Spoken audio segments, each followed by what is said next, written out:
بریم که M24 با یه دونه جعبه بگیریم. آماده این؟ برو بریم.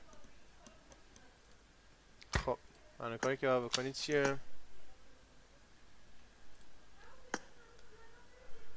حالا اینو باز میکنیم، میبندیم، M24 انتخاب میکنیم، رو ماکس لولش میذاریم، شیل مسیجش رو فعال میکنیم و حالا یه دونه میزنیم. خب نشد، یه بار دیگه. اول یکی میزنیم، میبندیم، M24 رو انتخاب میکنیم، ماکس لول، شیل مسیجش رو میبینیم. حالا